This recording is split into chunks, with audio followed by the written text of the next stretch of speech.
ऋषि कपूर एक बड़े अदाकार होने के साथ साथ एक बड़े इंसान भी थे। फिल्म नजर की शूटिंग के दौरान बॉम्बे में मेरी उनसे मुलाकात रही। वहां उनके साथ बहुत अच्छा वक्त गुजरा। उनका अंदाज़े गुफ्तगू बहुत दोस्ताना था। वो बहुत हमदर्द थे, हमेशा मदद के लिए तैयार रहते थे।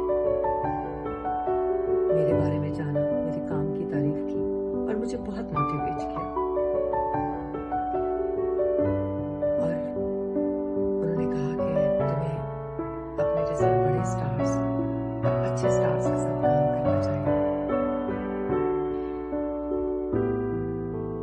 दुबई में मुलाकात रही,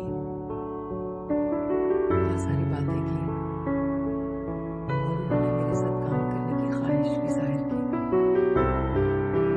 और मेरी भी ख्वाहिश थी कि मैं उनके साथ काम करती। मुझे उनके इंतकाल की खबर मिली। मुझे शदीद सदमा पहुंचा। मुझे बहुत दुख हुआ। वो बहुत अजीम अदाकार थे, बहुत बड़े अदाकार थे।